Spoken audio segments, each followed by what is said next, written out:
Assalamualaikum warahmatullahi wabarakatuh. First of all, I'd like to thank to Allah, the Almighty God. It is because of Him we're able to stay safe to through the days in this pandemic.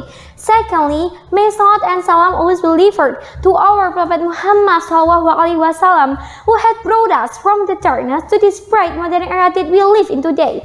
And last but not least, I'd like to thank for giving me this very special opportunity to compete in this contest. Good morning everyone, my name is Naurah Reisa Alana from Unggulan Singa Putih Islamic Junior High School. Standing here before you all to deliver my speech. Honestly, I'm quite nervous as this is my first experience, but I'm not here to tell you about my feeling. Instead, I will tell you about certain that I've learned that I say my whole mindset on something. In other words, it directly impact myself. Now, before I like to start, I'd like to ask one question. Have you ever crossed on your mind when you are sitting in class, listening to your teacher, the moment when you are studying about foreign language? Is it matter? Is it important? Why must learn it? Well, I think it is matter and it is very important. You see, learn foreign language is not just about to show off, style, and look smart in front of others. It is about how to improve our ability to learn something new, something strange, or I have to say, something unfamiliar, especially in communication. When I was a child, my parents eventually taught me how to communicate through letters from A to Z, then the words, and also a rhyme sentence. They taught me how to speak Japanese, Indonesia, and English with passion, and I'm so thankful to my parents for all the lessons that I had to go through.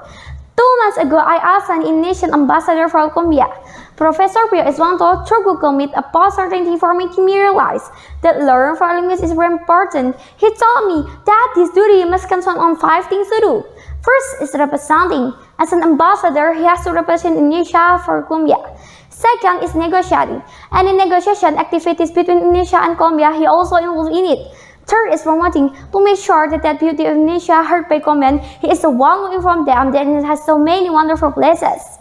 Next is protecting. Any news, information emerged from Indonesia, whether it's positive or negative, he is the first line to protect it really toward Colombian. And the last is reporting. Everything has been done, it must be reported extensively. All of them can be executed with the ability to speak foreign language. Ladies and gentlemen, I have to tell you that our first former president of Indonesia, Mr. Sukarno, has very good skill in negotiation. He was able to convince a lot of leaders in 1945 to declare freedom. Hence, they support him during the independence declaration. Another skill Sukarno had is the ability to speak foreign language. In fact, Sukarno is one of the 3 of our former president besides Habibie and Abdurrahman Wahid mastered more than 1 foreign language. Now, before closing this bit, I'd like to quote one of my favorite lines from Sukarno.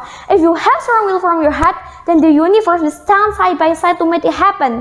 One more thing that you have to understand is not about what kind of foreign language you want to learn.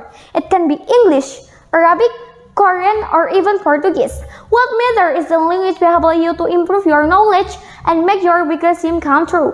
Finally, ladies and gentlemen, that's all for my speech. I hope you will learn something new from it and start to execute it. Thank you very much for your attention. Wassalamualaikum warahmatullahi wabarakatuh.